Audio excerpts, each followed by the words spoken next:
여러분 3.1 운동하면 뭐가 제일 먼저 생각납니까? 3.1 운동하면 뭐가 생각나요? 1번 대한독립만세, 2번 태극기 물결, 3번 유관순 누나, 4번 독립, 해방, 광복. 뭐가 생각납니까?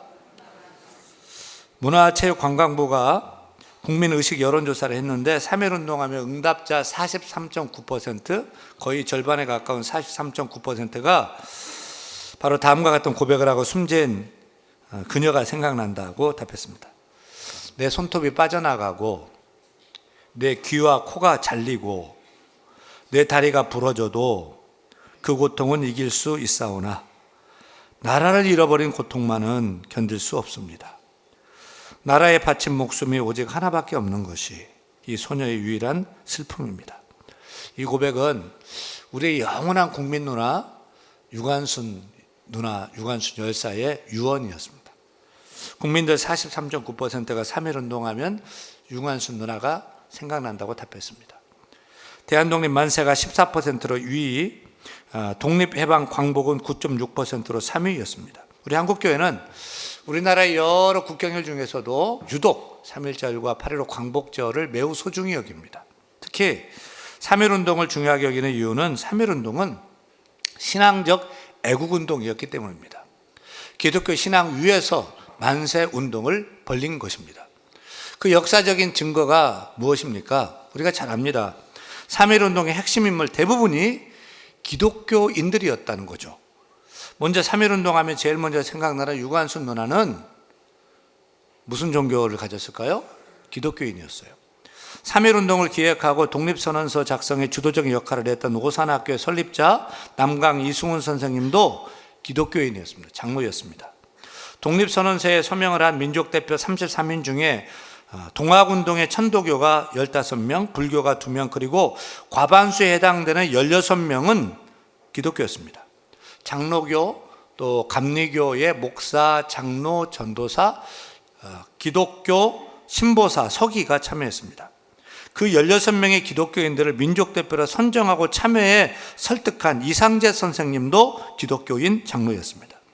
33인 민족 외에 48명의 비서명자 중에 24명이 기독교인이었습니다. 또 백오인 사건의 대부분도 기독교인이었습니다. 독립선언문을 서명하러 33인 민족 대표가 모였을 때 참여했던 몇몇 목사들은 목사가 이렇게 정치적인 참여를 해도 되나라고 고민했습니다. 그때 남강 이승훈 선생님은 그 자리에 일어나서 이렇게 깨우쳤답니다. 나라가 없는 사람에게 무슨 하늘나라가 있겠소? 라고 말입니다. 3.1 운동의 중심이었던 이상재 선생님도 일본 경찰에 체포되어 독립만세 시위를 누가 주동했느냐는 신문에 하나님이 주동했다고 답했습니다.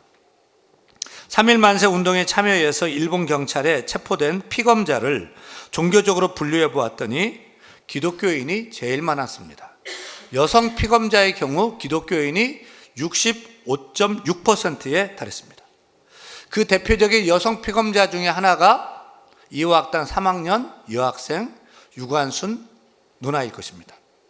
지금의 고3 유관순 학생은 3.1 만세 운동 때 일본 헌병에게 잡혀가 서대문 형무소에서 고문당할 때 누가 너로 만세를 부르게 했느냐 답하라 취조할 때에 하나님이 시켜서 나는 대한독립 만세를 불렀노라고 대답했습니다. 여러분, 유관순 누나가 가녀린 고3 여학생이었지만 죽음을 각오하고 만세운동 선봉에 선 것은 단순한 애국심 때문이 아니었습니다.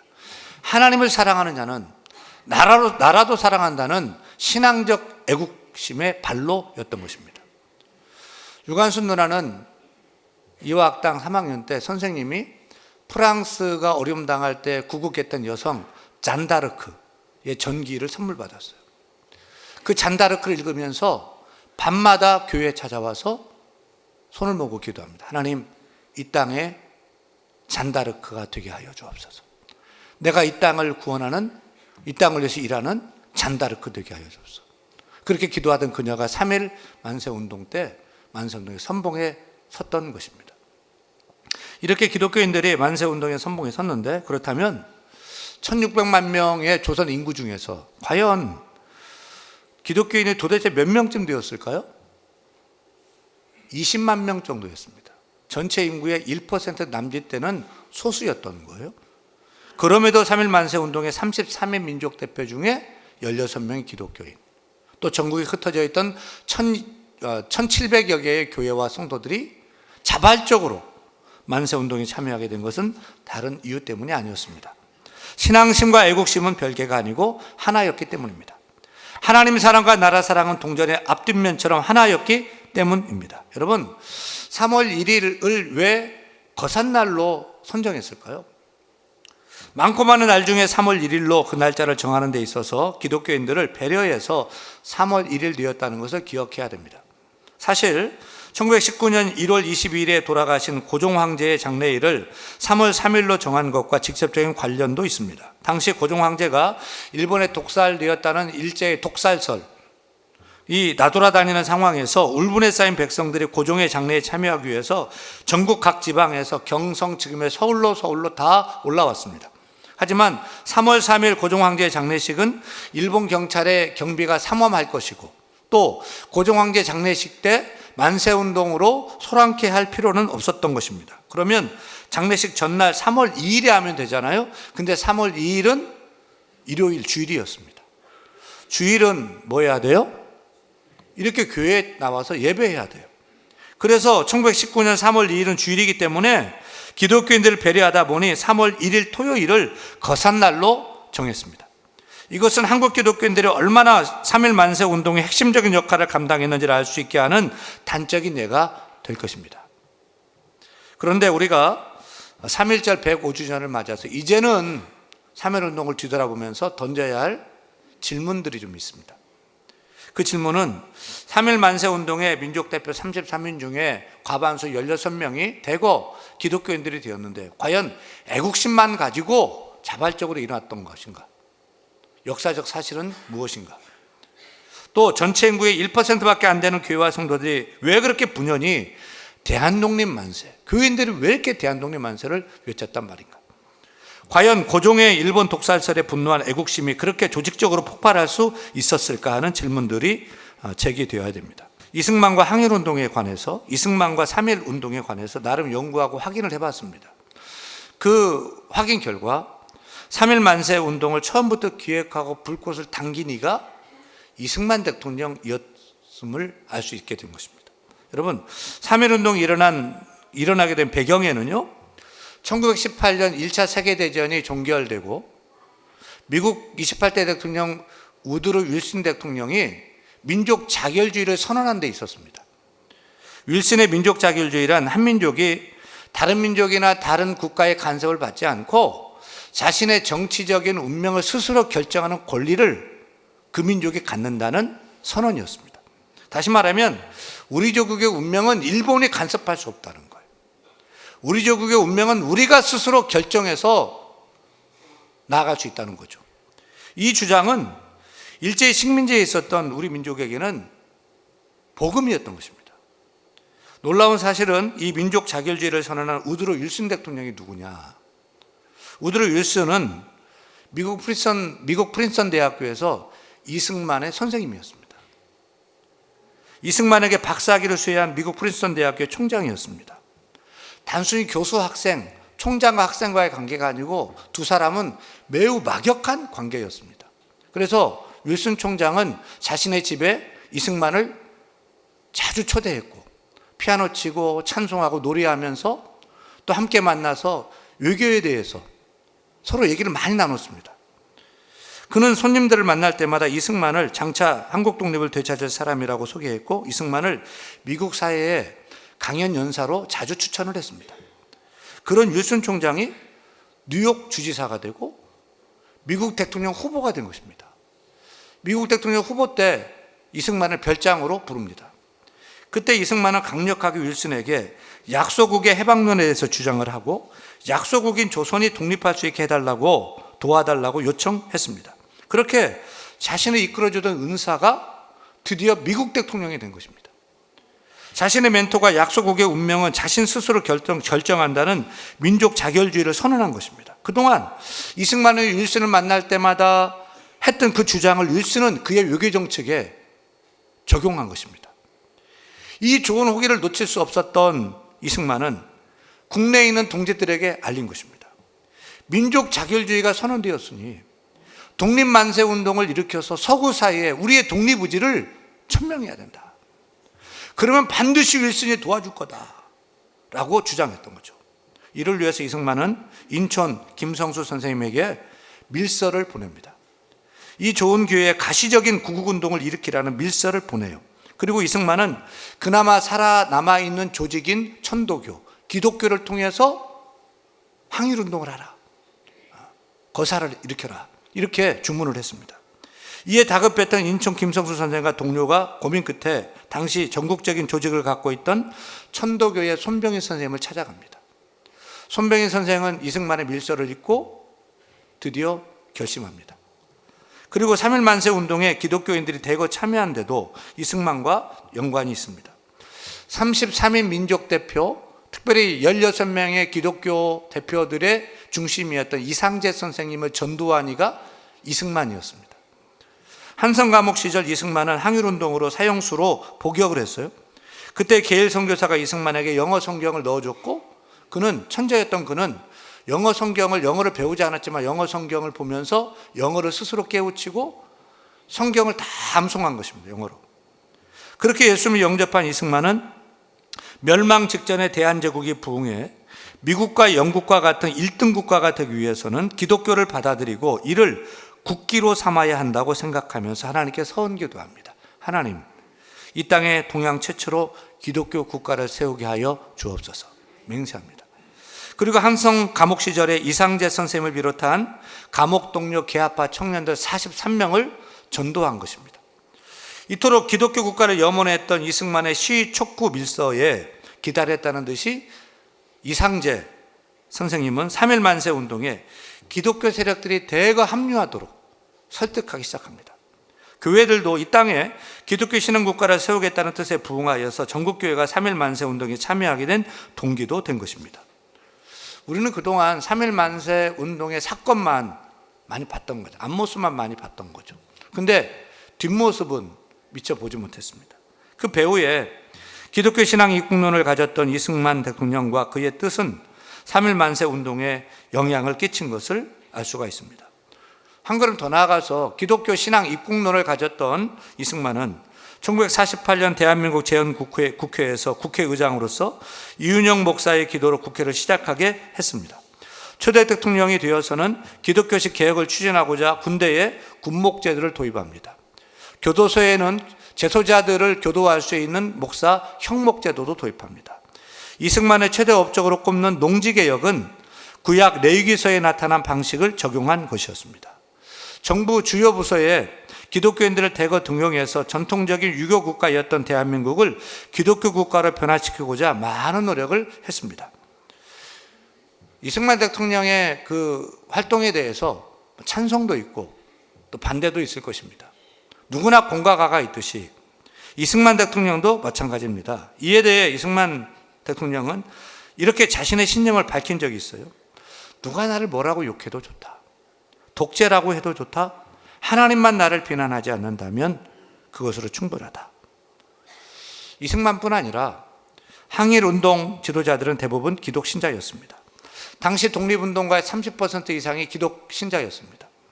기독교인들은 독립협회, 흥사단, 신민회, 대한자강회, 대한애국부인회, 대한민국 청년외교단, 대한적십자회 등등 헤아릴 수 없는 많은 단체를 세워 독립운동과 시민계몽운동에 앞장섰습니다. 기독교 신앙 없이는 3.1운동은 없다고 말한 함석홍의 주장처럼 만약에 조국교회와 성도들이 참여하지 않았더라면 3.1운동은 일어날 수 없었던 것이 분명합니다. 결론적으로 1919년 3월 1일 3.1 만세 운동, 대한독립 만세를 외쳤던 3.1 만세 운동은 한마디로 어떤 운동이냐? 3.1 운동은 독립운동이고 민족운동일 뿐만 아니라 신앙운동이었습니다. 더 정확히 얘기하면 3.1 만세 운동은 신앙적 애국운동이었던 것입니다. 사랑하는 여러분, 3.1 만세 운동은 단순한 독립운동, 단순한 민족운동이 아니라 신앙운동이었습니다. 그 운동은 교회운동이었습니다. 신앙적 애국운동으로 일어났던 것입니다. 따라서 오늘 우리가 3.1 운동 105주년을 기념하면서 이렇게 예배를 드려야 하는 이유가 분명한 거죠. 당시 기독교는 1885년 언더우드 선교사, 아펀드 선교사를 통해 전파된 약 30여 년 된 신생 종교였습니다. 그렇게 숫자적으로 아주 미약하고 교회적으로 아주 연약한 상태였지만, 첫째, 국권을 상실한 조국과 민족의 눈물과 비통을 씻어준 곳이 교회였다는 역사적 사실을 깨달아야 할 줄로 믿습니다. 둘째, 3.1운동의 주체와 진원지가 정부도 아니고 사회단체도 아니고 당시 신도수 20만 명밖에 되지 않았던 교회와 성도임도 기억해야 할 것입니다. 셋째, 그리고 3.1운동 후에 직접적으로 가장 많은 핍박과 박해를 받은 것도 교회와 기독교인이었음을 기억해야 될 줄로 믿습니다. 따라서 3.1 만세 운동과 기독교인, 3.1 만세 운동과 신앙심을 분리해서 생각할 수가 없는 거예요. 신앙심과 애국심을 따로 생각할 수가 없는 거예요. 우리가 믿고 신앙하는 예수교 기독교는 나라 사랑하는 종교임을 깨달아야 할 것입니다.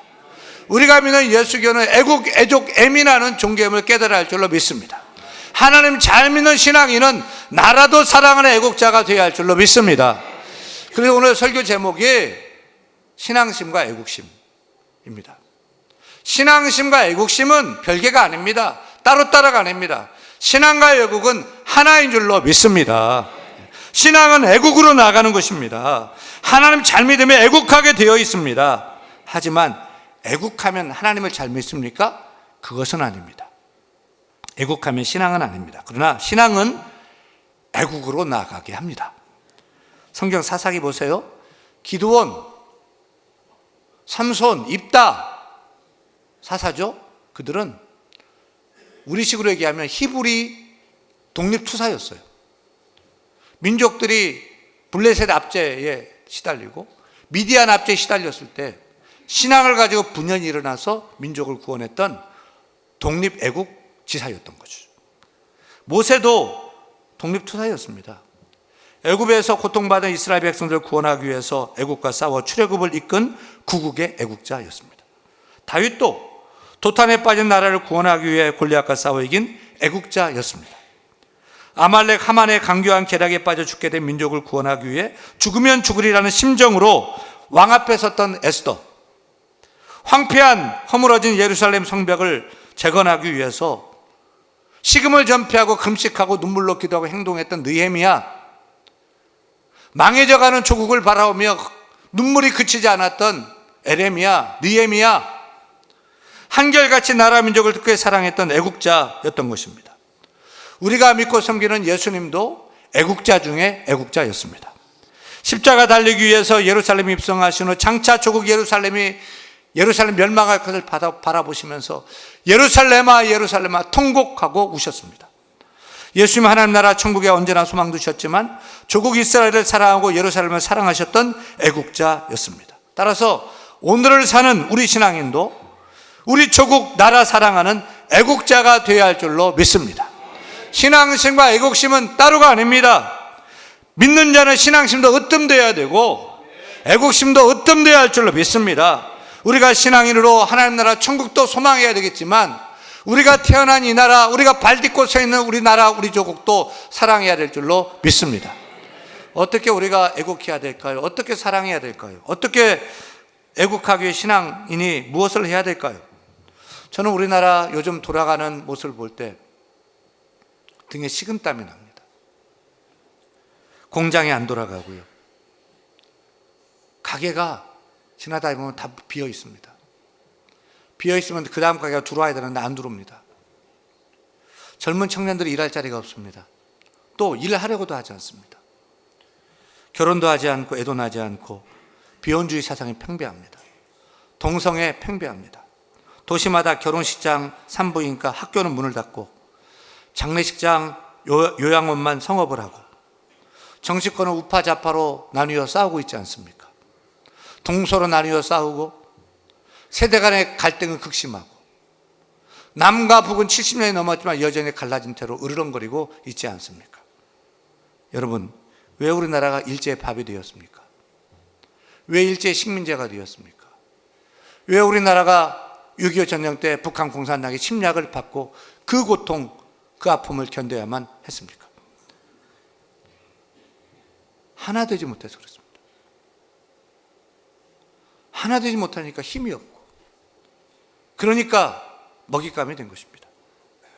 어떻게 하나 되는 나라, 어떻게 힘 있는 나라, 부국강병한 나라 만들 수 있을까요? 이렇게 저렇게 많이 해보지만 방법이 없잖아요. 사랑하는 여러분, 우리는 하나님께 기도해야 됩니다. 하나님 도와주셔야 됩니다. 하나님 역사하셔야 됩니다.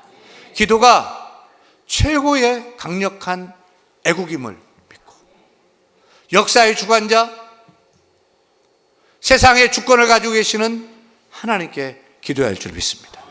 하나님이 나라의 민족을 굽어 살펴주옵소서, 긍휼히 여겨주옵소서, 지켜주옵소서, 일으켜주옵소서, 축복하여 주옵소서, 한 번 더 기회를 허락하여 주옵소서.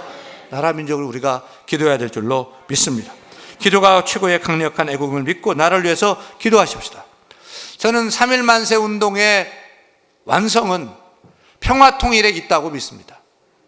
3.1 만세 운동이 비폭력 운동으로 독립을 앞당겼던 것처럼 북한식의 적화통일, 공산당 무력통일은 안 되는 것입니다. 비폭력 평화통일이 되어야 할 줄로 믿습니다. 자유통일 되어야 할 줄로 믿습니다. 그것도 흡수통일이 아니라 복음적 자유평화통일로 나아가야 할 줄로 믿습니다. 이를 위하여 기도하십시다. 기도하십시다. 먼저 지도자를 위해서 기도하십시다. 지도자를 위해 기도하는 것 매우 중요합니다.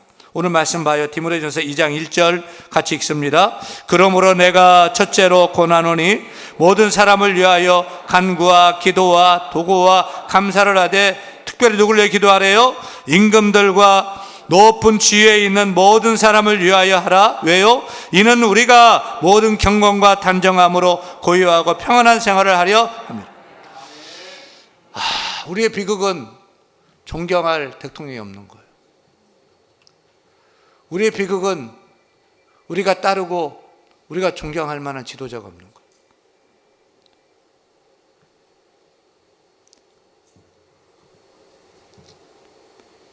여러분, 존경할 수 있는 대통령 만들어야 됩니다. 비난만 하지 말고, 끌어내리고만 하지 말고, 위해서 기도해야 할 줄로 믿습니다. 국회를 바라보고 있으면 맨날 싸우고 있고 얼마나 속이 터집니까? 신뢰가 무너지고 있습니다. 그래서 소망을 가지고 저들을 위해 기도해야 됩니다. 왜요? 저들의 세운 입법으로 우리가 살아가기 때문입니다. 바른 정신 가지고 정직하게 나라를 섬겨나갈 수 있도록 우리가 기도해야 될 줄로 믿습니다. 그리고 이번 총선도 중요한 것입니다. 임금들과 높은 지위에 있는 모든 사람을 위하여 기도하라고 했습니다. 여러분, 우리 족을 사랑한다면 대통령을 위해 기도해야 돼요. 서울시장을 위해서 기도해야 돼요. 양천구청장을 위해 기도하고, 구의회를 기도하고, 양천경찰 서장, 경찰들, 공무원들, 여러분 주변에 쓸고 닦는 환경미화원들 위해서 기도해 주시기를 바랍니다. 그들이 정직하고 성실하게 나라 사랑함으로 맡은 바 소임을 잘 감당하도록 기도해야 할 줄로 믿습니다. 기도가 애국인 줄로 믿습니다. 최고 강력한 애국입니다. 우리가 마음 다해서 두 손 들고 나라 민족을 위해 기도할 때 하나님께서 우리나라를 다시 한번 축복해 주실 줄로 믿습니다. 우리의 소원 통일, 어느 날 갑자기 주께서 광복을 주셨던 것처럼 도적처럼 찾아오기를 줄로 믿습니다. 우리의 소원, 교회 부흥, 한국교회 하나됨, 하나님이 허락해 주셔야 할 줄로 믿습니다. 우리 소원, 세계 복음화도 성령의 바람을 일으켜서 이루어 가실 줄로 믿습니다. 그래서 우리가 남한 땅, 저 북한 땅에도 그리스도의 푸르른 계절이 오고, 세계 열방에도 물이 바다 넘침같이 하나님을 높이고 찬양하는 날에 속히 올 수 있기를 간절히 기도하며 나가는 우리 모두가 되기를 간절히 축원합니다. 축원합니다.